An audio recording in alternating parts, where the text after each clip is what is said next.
इस्लामाबाद आलमी मालियाती इदारे IMF की जानिब तो पाकिस्तान ਲਈ $7 अरब ਦੇ बैल आउट पैकेज की मंजूरी मजीद ताखीर का शिकार हो गई। जराए के मुताबिक IMF एग्जैक्टिव बोर्ड के शेड्यूल पाकिस्तान का नाम ताहाल शामिल नहीं किया गया तो एग्जैक्टिव बोर्ड 28 तो 30 अगस्त तक वियतनाम समेत 3 दीगर मुल्कों की दरखास्त पर गौर करेगा। जराए का दसना है कि पाकिस्तान ਲਈ नए कर्ज प्रोग्राम की मंजूरी अगले माह तक मौखर कर दी गई है, जबकि दोस्त ममालिक तो $12 अरब कर्ज बर वक्त रूल ओवर ना होने तो ताखीर की वड्डी वजह करार दिता गया। जराए का कहना है कि IMF ने बोर्ड इजलास तो पहले एक्सटर्नल फाइनेंसिंग की यकीन दहानियां की शर्त ला रखी सी। पाकिस्तान के कोल सऊदी अरब के $5 अरब, चीन के $4 अरब तो UAE तो $3 अरब डिपॉजिट ने। जराए के मुताबिक हुकूमत इन ममालिक के $12 अरब के डिपॉजिट रूल ओवर करान ते कमर्शियल कर्ज की रीफाइनेंसिंग ਲਈ कोशिश है, जबकि पाकिस्तान को रवां माली साल कमर्शियल कर्ज समेत मजमूई तौर पर $26 अरब 40 करोड़ की बैरूनी अदायगियां करनियां ने।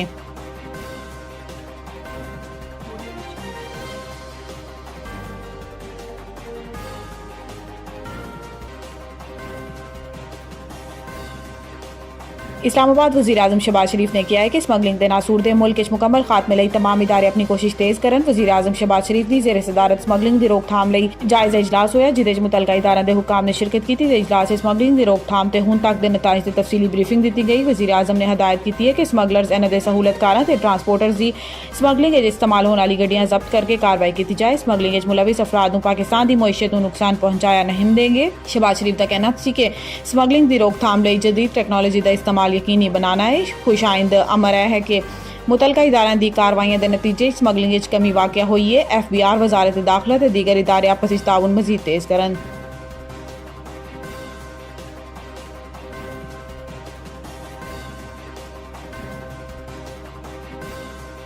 लंदन पाकिस्तान के साबिक वज़ीर आज़म इमरान खान ने बरतानिया के नौ मुंतखब वज़ीर आज़म कीयर स्टारमर को कहा है कि पाकिस्तान में जमहूरीत को लाहक खतरात के हवाले तो आगाही वधान की मदद चाहिए है। अडियाला जेल तो इमरान खान ने नौ मुंतखब बरतानवी वज़ीर आज़म को इंतखाबी फतेह से मुबारकबाद देंदे हुए कहा है कि पाकिस्तान ने जमहूरीत की बेकूनी को समझने लई जरा तसव्वुर करो कि बरतानवी इंतखाबी मुहिम लेबर पार्टी के सीनियर रहनुमावां को रात के सन्नाटे च अगवा किया जा रहा है। अपने वकला के तवसत तो इन्होंने दसिया है कि एक बरस होने आया है, मैनू 7 फीट चौड़ाई ते 8 फीट लंबाई की मौत की कोठरी कैद करके रखा गया है। यह वो जगह है जो बिलअमूम दहशतगर्दां ते अनाथ लोगों लिए मुख्तस हुंदी है, जिन्होंने सजाए मौत हो गई है।